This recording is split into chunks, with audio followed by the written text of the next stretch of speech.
Welcome everybody to BlizzCon. We know that you all want to hear more about Overwatch 2. Allow us to invite you behind the scenes to explain more of what we're doing and why. Everybody, please hit record. Fingers crossed. We lost Scott. It's off to a good start. This is going great. We've been assembling one of the best teams that I have ever worked with. I'm nervous. And I'm so proud of the progress that we have made together. We really liked the stylized drop down. Imagine that it's coming forward, boom, boom. This starts to spin. The scale and the scope of this game have meant that we've needed to grow substantially. We have to. Sorry. Let me start over. Overall, I think we've done incredibly well as a team moving to work from home. Oh, shadow play. There have definitely been challenges, but the team is really putting everything we've got behind this game. To me, it's the next big step in the Overwatch universe. New heroes, game modes, major story beats. With competitive and PvE, I see Overwatch 2 as the Overwatch for all of my friends. You know, we're always inspired by what story and franchise development does with the animated shorts. We really wanted to bring that cinematic experience into the game. You can invest in your heroes and grow them over time. I'm super geeked out about Overwatch 2. I can't wait for people to play this game. It just gets better and better. There are some things that we just can't do without a sequel. So thank you so much for your patience so far, and I hope you enjoy this behind-the-scenes look at Overwatch 2.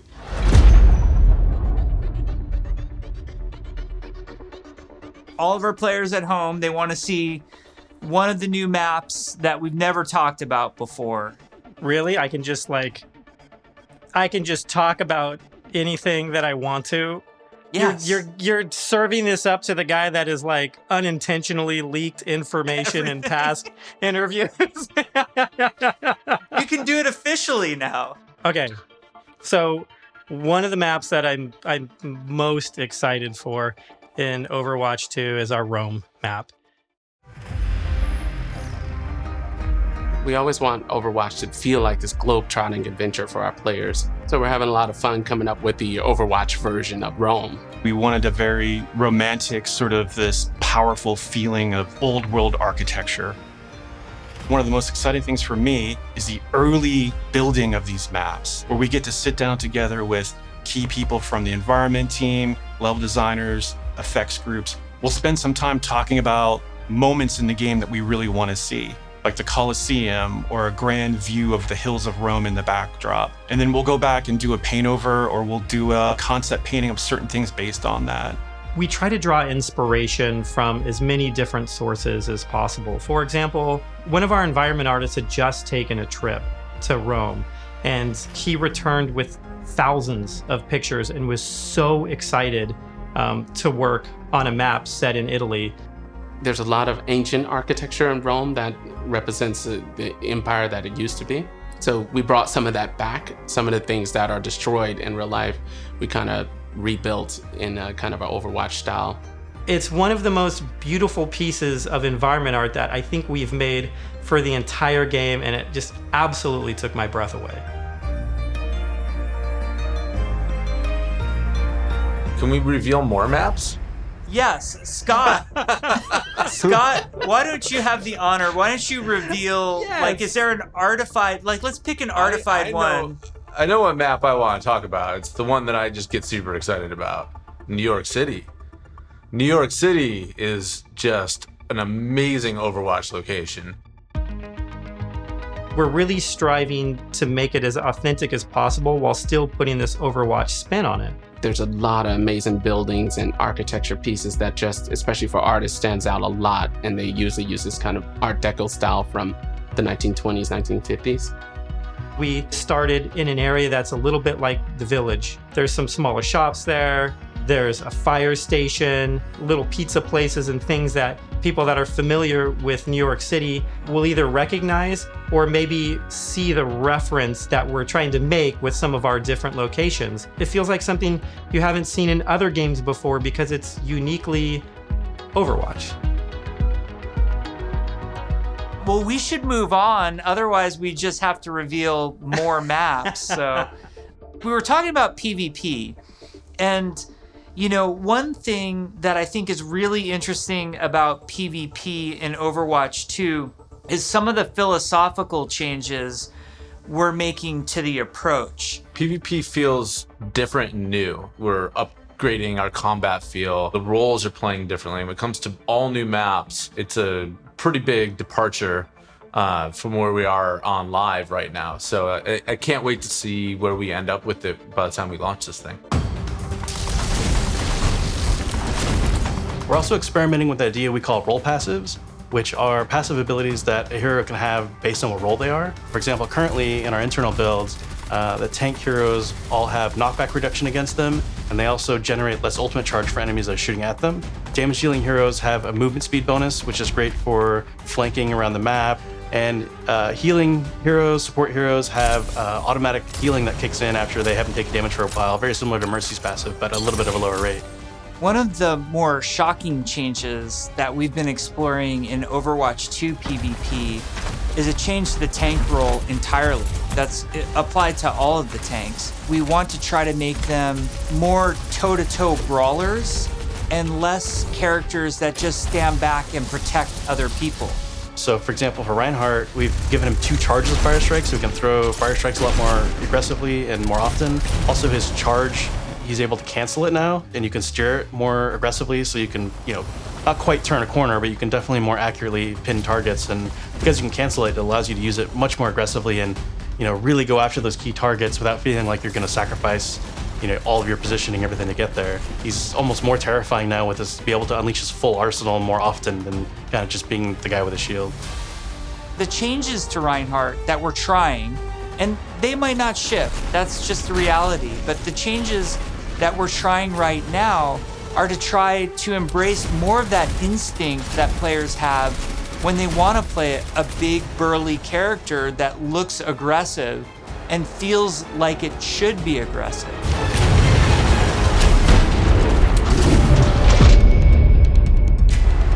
Shortly after BlizzCon, we spun up this group, our combat field group, to really just work on what happens when a player holds the trigger. We're putting a ton of effort into looking at all of our characters and trying to give them even a more visceral weapon feel. From sound to VFX to animation to the design of these units, all new sounds for a lot of our weapons in the game, and a whole new sound system that's driving it. And we didn't just level up a unit, we leveled up the rest of the game. When we first started working on Overwatch, we spent quite a bit of time working on gunfire sounds and just general combat feel to make it feel really awesome. We're revisiting pretty much everything, nothing's off the table, so we're looking at even kind of small things such as quick melee attacks that every hero has. So they have kind of new audio pass and a new kind of feel and visual effect when you hit things. One of the bigger efforts we're undertaking for Overwatch 2 is what we're calling our Weapon 2.0 sound pass. What this is a big overhaul to the weapon systems in the game. That means the way the gun feels in your hands, you could feel the ammo running out as you're getting lower on the clip. We've really tried to amplify those sounds to better encapsulate the gameplay and the gunplay that comes with Overwatch 2. Another key for the weapons was getting them to feel like they're in the environment. This meant working with convolution reverb. It's a new system that we've implemented into Overwatch. It's a way that we can capture the acoustics of an environment and transport it onto the sounds that we're using. So we went and captured tales of guns in different environments through our weapon shoots.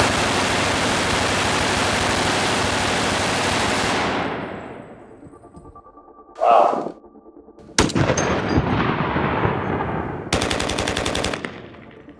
And then we've cut them and applied it so that we can support a lot more environments. Now we're supporting outdoor, urban outdoor, warehouse tales, tight tunnels, small rooms, and it gives a lot more presence to the weapons and the way that they react in the world. The shooter genre has evolved a lot since Overwatch 1 came out. On top of that, I think we really want to push the visceral nature of how we do combat. So we focused a lot, not just on the wonderful sound effects, but also with how the gun moves as you shoot. So you can really feel every single shot leaving the chamber. And there's a lot of subtle little tweaks we have to do on the gameplay engineering side to make that feel really visceral. Everything from making sure that the camera shakes are crisp, making sure that if you get shot, you know exactly these tight indicators show up on the outside of your reticle. All these things play into making the game feel not just tight and responsive, but also modern and up to date. Take 76, for example. What we wanted to do in Overwatch 2 with his weapon was make it really feel incredibly powerful, and that happens with a bunch of different elements that mix together. But it really feels like the gun is almost just outside of your control. A lot of that comes down to this camera shake technology, where every time you fire the weapon, you want to feel like it's running through your entire body, and the camera shake gives that extra bite to every single shot out of the chamber. It makes him feel really great. You guys got a sneak peek of Sojourn from last BlizzCon. She's been under development for quite a while, and she's actually quickly at this point become a lot of people's favorites in-house. When we look back at Overwatch when it was originally created, there was a lot of heroes that were made from a gameplay standpoint kind of surrounding a weapon type. For example, Pharah was based on a rocket launcher hero. Widowmaker is clearly like kind of the sniper. We thought there was a weapon that was kind of missing that would be a lot of fun to play with, and that's a railgun. It's so much fun in the playtest to have this really powerful shot that can, rip through enemies if you really are accurate with it. And she's all about that aim skill. So if you got that aim skill, you'll love her. We're still exploring new game modes, and we're also reevaluating older game modes that people are more critical of. We're of the mindset maybe 2CP doesn't exist in Overwatch 2, and maybe there's a new cool game mode that replaces it. We really want Overwatch 2 to feel like the next evolution, a true sequel to the first game, not an add-on. It's not a small part. It's not an extension of the original game. This is an evolution and a replacement to the original game, and I think it's exciting. Hero missions are probably one of the things that's the hardest to wrap your head around if you've never played one of them. The goal around hero missions is for these to be this co-op PvE experience. I personally only play competitive mode. Like, I'm all about that competition. And I have friends that they don't want to do that at all. So I'm really looking forward to a game that I can play hours and hours with my friends who aren't in competitive, and it's also something that I'm interested in.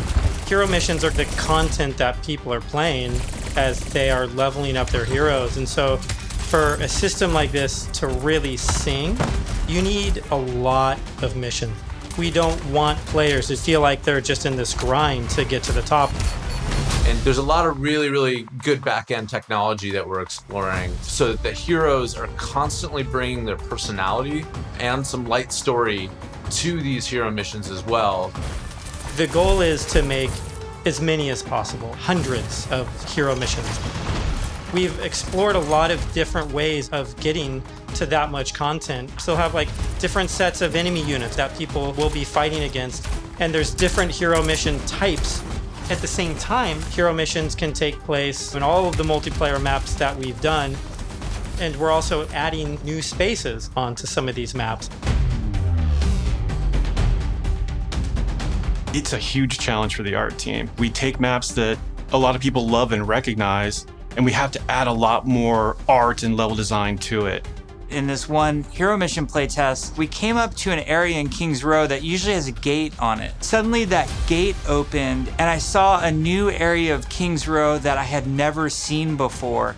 You may be playing a payload game type, and the payload may decide to take this new route instead of going the usual route. That was really, really cool. It was like this eye-opening special moment. Lan, our lead tech artist on the environment side, very early on her own free time, made a prototype of a sandstorm on the Temple of Anubis map. And at the time, we didn't know what we wanted to do with that, but it looked awesome.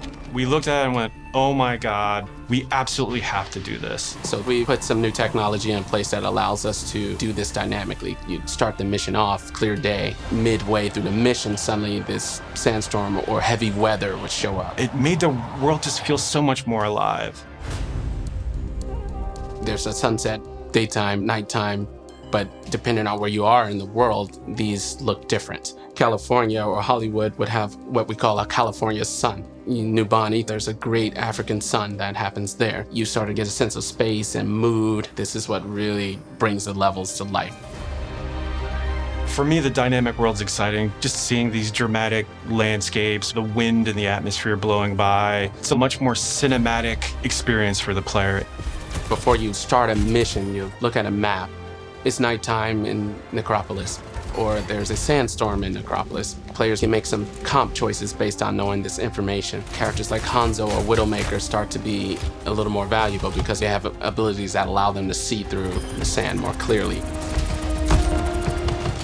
Are we going to talk about any of the types of objectives in hero missions? Yeah, let's talk about the objectives. Players are being asked to do different things from one hero mission to the next so that they all feel really fresh to the player. For example, we have Gather and Return, where you're trying to go and grab these different canisters to kind of safeguard them so they don't go off and affect the population in a negative way. It creates this really cool tension in the world where on the one hand, you're trying to split up and go grab all these canisters to be as efficient as possible. But at the same time, now you're having these sort of special enemy units spawn that are really difficult. And if you kind of get caught by yourself, it turns into a pretty bad situation really quickly. And it feels extremely cooperative and like a very different way to interact with the Overwatch universe.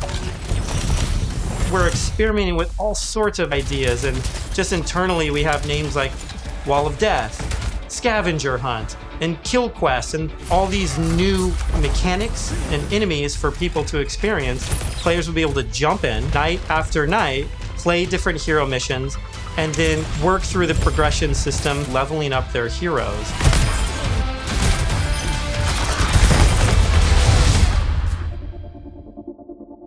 At BlizzCon in 2019, we started to talk about progression, and we showed the very early version of our talent system, which I think was really cool. We had that one talent where Meg became the rolling snowball, which was a big hit. We've really blown that system out. I'm real excited about talents. You can play the same hero in so many different ways. Now with the skill tree, you can have fun every night doing different things and kind of experimenting. Yeah, the talent system is really deep and rich, and every single hero has different trees. You might open up 76's tree, and as you're leveling and picking new talents, you're starting to feel your hero change. We've had some pretty hilarious versions of the healing one where his biotic field travels with him. It also repulses enemies. We called it the snowplow build, where 76 is running through spaces, pushing enemies away from them. Designing these is super fun because it's we get to break all the rules that we've sort of established for ourselves, and we get to really take the gloves off and do crazy things like Junkrat can dual wield grenade launchers, and we've had Mercy be able to area effect res their whole team at once at super long range through walls. It's been a ton of fun, kind of like mad scientists making all this stuff. You're all used to using these kind of kinetic weapons like Soldier 76's rifle or fire attack like what Reinhardt's Flame Strike does. As soon as you start to mutate these things with talents, all of a sudden maybe you're doing freeze damage or electrical damage. But it gives the animators a bunch of crazy opportunities. The animations are going to change to show them freezing and shattering. And if you shock someone with a lightning attack, they can shake in place and stun, maybe chain to other enemies. All sorts of stuff to make you feel like you're controlling the battlefield in novel ways. As a huge RPG nerd myself, the first time I opened up the talent tree systems, it was like, oh my gosh, this is speaking my love language. I just want to plan, and I want to see where do I want to invest and how am I going to play this character. Yes, it's so great. And you start at the bottom of the tree. Yes, oh my, exactly. Tracer gets to do what? Yeah. And then you start working and kind of planning how you're going to get down there. It's it's so fun.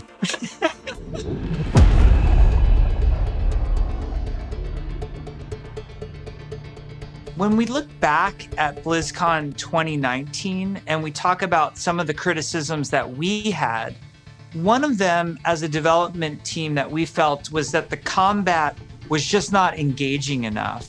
So the fact that our combat wasn't highly engaging to us as players meant that we had a problem with the enemy units and that they just weren't feeling interesting enough. Just because we show something to the public, it doesn't mean that that is what it's going to be. If we make discoveries where things aren't working how we want, they're not reading how we want, they're not fun enough, we're totally down to reinvestigate, reiterate, and just really find ways to level kind of all aspects of things until they feel good.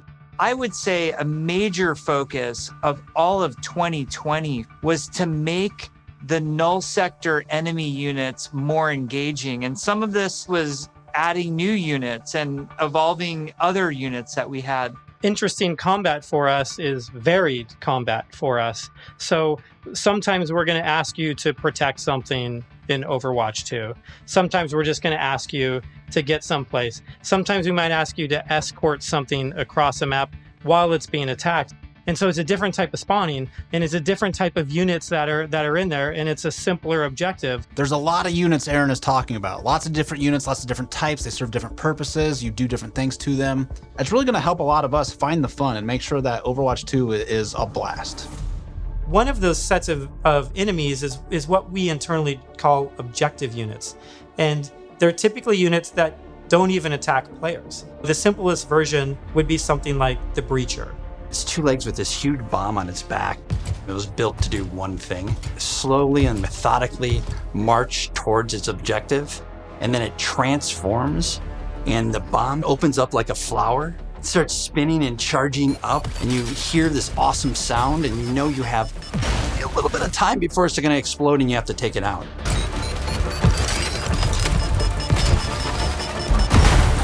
We have units like the slicers, which you guys have seen before. They're little, we call them the chickens, little chicken sometimes. They run really fast. You know, we have a guy we're experimenting with right now who flies and drops these bombs that create these kind of ever-expanding smoke fields that you have to escape from because they're super deadly. So you really get to use your mobility options to kind of escape that. There's things like the Polar. You could be moving through these darker alleys, and as soon as you hear that Polar spawn, it suddenly becomes like really spooky and kind of scary. This very tall, elegant-looking character that's blindfolded, 3 orbs that circle around her as her eyes, and we basically spun those orbs around her head as a big tell, launched them at the player, and then it activates this tractor beam, and it's bringing you in, and then you get this awesome like anticipation of the hair opening up so you know what's about to happen. One thing we've just recently been experimenting with is this idea of elite units. We didn't want the elite units to feel like they're just, oh, this guy's got double health and double damage. We want to make sure the elite units feel like they have different behaviors and have different attacks. So for example, an Omnic Grunt, normally he fires his gun, he dies pretty simply. If you fight elite grunts, his weapon fires in a burst fire pattern. It's very deadly if you're close. And if you manage to take them out, they don't just die right away. They instead can crawl on the ground towards you, and you try to back away because if they get to you, they can explode. Artillery at BlizzCon, we're all just staring at this, and we're like, what are we gonna do to level this up? One of the things we really felt wasn't coming through was the damage states. We intend for players to shoot these guns off, but currently it's not reading as something that can happen in the game easily. We changed the design, we changed the animation, and we go back and forth and just continually iterate. We decided, hey, you know what? We're gonna just delete half of these damage states, so now it's super readable. From an animation standpoint, we decided on the spinning barrel version. Just did this really nice kickback. The tip of the barrel opens up when it's about to fire and shifts into place, and boom! It's really amazing to be fighting an artillery unit, and you can see the guns on the side, and as you're shooting the guns, they're actually visibly taking damage, and then you can blow them off, and it reacts and kind of stumbles to the side, and really makes you feel like you're there, and it's super fun. In a lot of the stuff we've showed so far, you're fighting null sector. These are evil killing machines intent on marching you down. The way you're going to stop them is by shooting them, and we want to make sure that feels responsive and visceral. Really making sure that when they take a hit, it feels like their whole body has been punched, almost like hit by a truck. That's what really sells this fantasy that you're playing these superheroes. One of the cool pieces of technology that we created was what we call chain hit reactions. Oftentimes you'll find null sector bunched up, marching maybe a half a dozen units abreast. You expect if you shoot one, they're gonna knock into their buddies. So we make that happen. Turns out it's really fun too.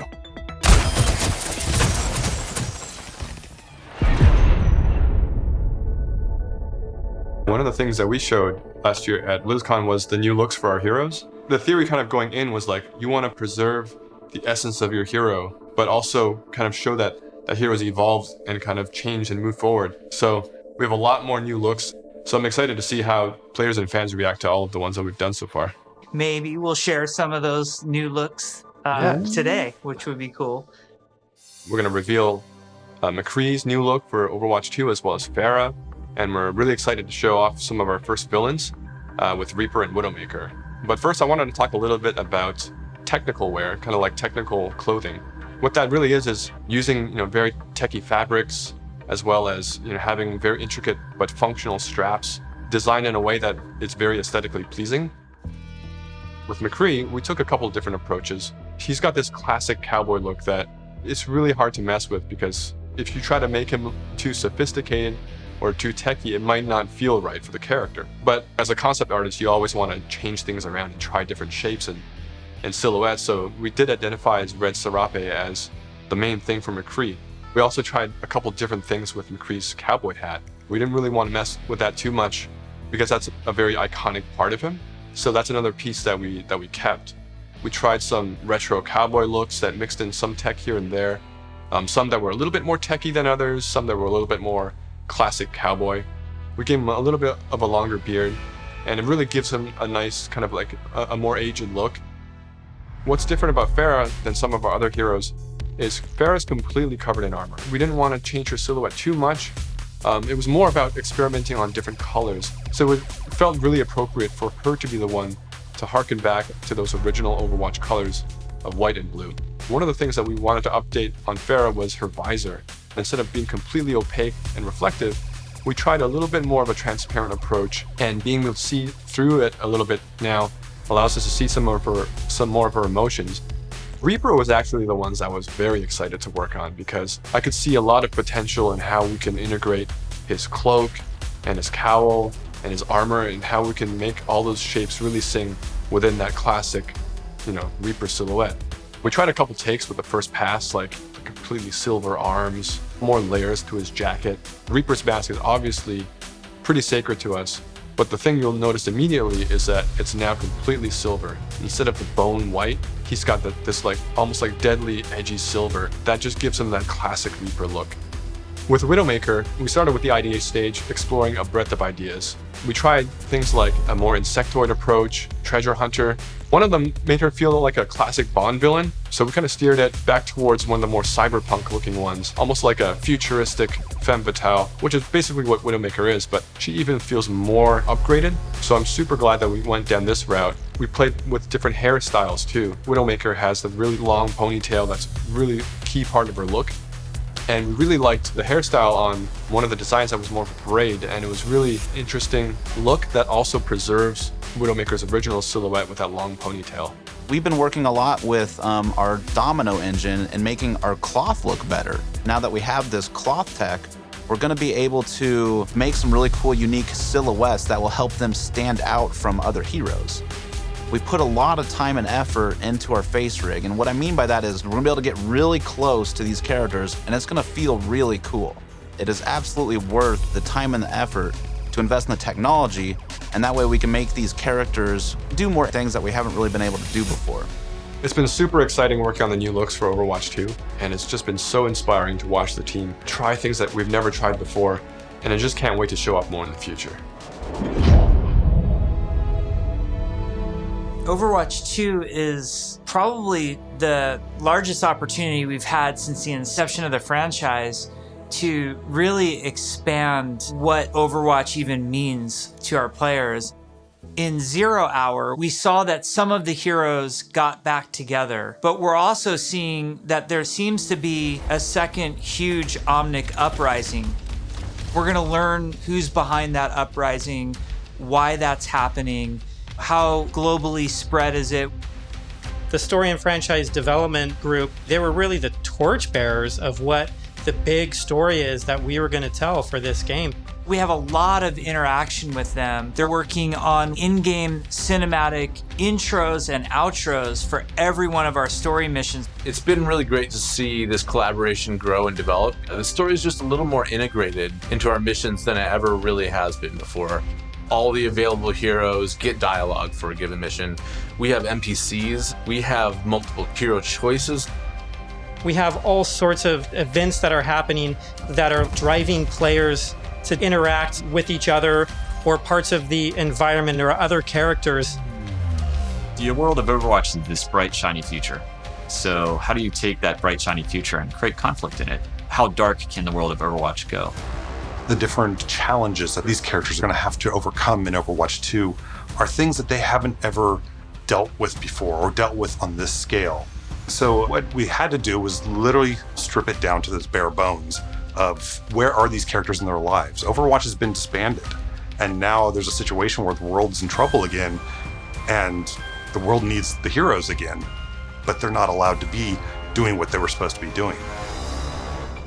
We started to book these off-site locations so we could brainstorm over and over different versions of what the Overwatch 2 story campaign could be. And we basically had these whiteboards that we were carting around everywhere. The room was filled with whiteboards, and we would just write every day story beats with the characters and who was doing what and where. And oh my gosh, we forgot this character. We had these giant sticky notes, and each one of them would be a mission with a bunch of notes on it. You know, somebody say, well, what if we moved Rio to the end? And they'd physically grab it off the wall and stick it on the end. And we did this for a while, until we all felt that it was pretty close to what we wanted. Then we could send it to our writers' rooms. The writers' rooms then had a much clearer direction of where we wanted this process to go. Ultimately, we come up with something that we think is right for the game. And then we pitch it back to the game team, and they point out everything that we missed. And that allows us to actually back up and go and make it right and make it better. Because the scale of this story is so huge, it takes place over the whole world, basically. It just requires a constant iteration, constant refinement to make the story as best as we can make it. From writing, we go to storyboards. The storyboards get crafted with the edit. From there, it'll go to a previs department where they'll start to flesh it out in 3D. Once we've kind of figured out our camera work and our cinematography, that'll then go to the animation department. And then we end up going right into the game engine. One of our challenges was to figure out how to integrate this story and this narrative with the gameplay. So if the intro cinematic ends with this huge battle, this huge war, when you get into the game, it has to mesh and feel the exact same way and blend together.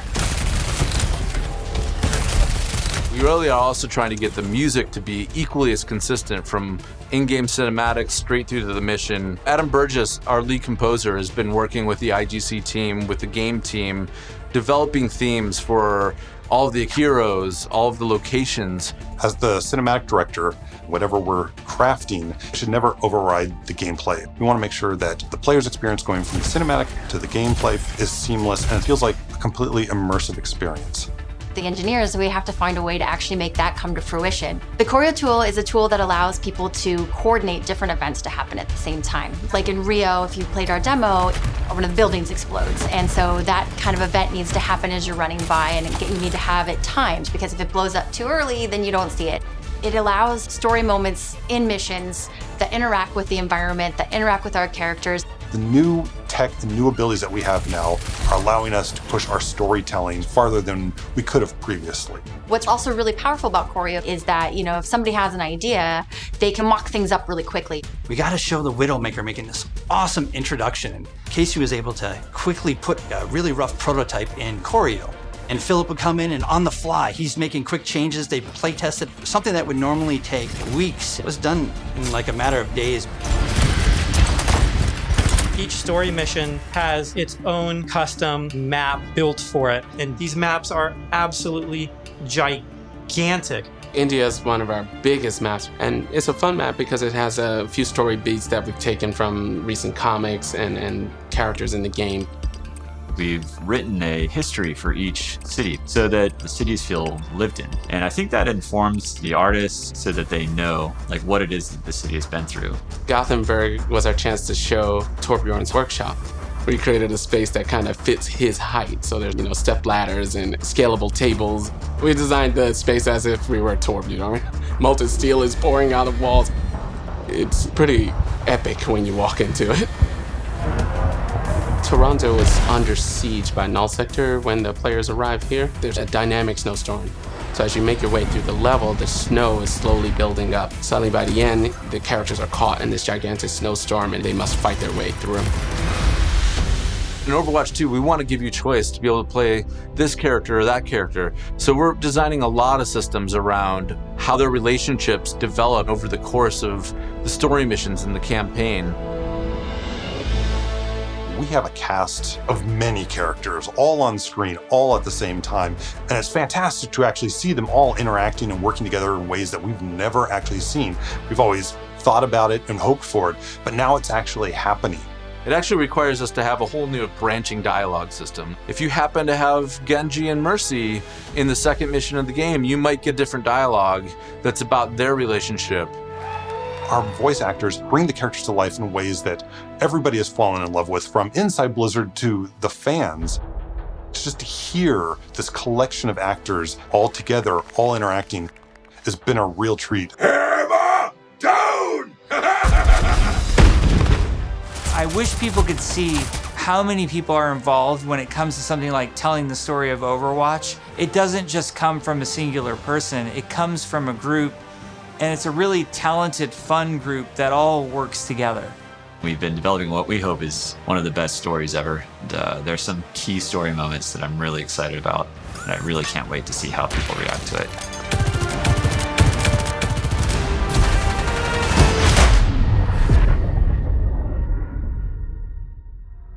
We've been talking about the game, about this universe.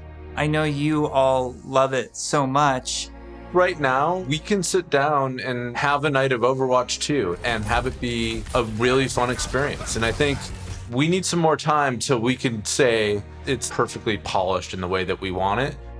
We've made such incredible strides since we first announced this and showed it to the community at BlizzCon in 2019. The thing that I'm most excited about is that moment when we hand the game over to the players. We want to create something that really moves people, really touches people. That's why we do it. We create the game because we want it to become part of your life and for you to experience it. For Overwatch 2, we're upping the bar. It's kind of 5 games in one. It's a huge undertaking. The new tech and the new aesthetics for the new looks bring you closer to the characters that you love, and we're just getting started. The fidelity of the gameplay experience is much richer. We are making cinematics that push the boundary of what we can do to tell stories. We want this dynamic world. We want things to feel alive. I'm really looking forward to being able to expand the world of Overwatch for our players. We're really trying to tell this epic story. In order to make a game great, it takes time, energy, collaboration.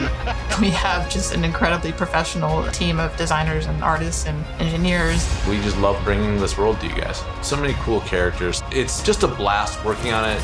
Our goal is for Overwatch 2 to be the worthy successor to the first game, to be the next evolution, and to be a true sequel. We have big plans, so thank you for sticking with us. We're gonna cross the finish line, and I know it's gonna be awesome. I hope people just end up loving playing it over and over. That's what we want to try and capture. I'm jumping in, I'm playing, let's go be heroes.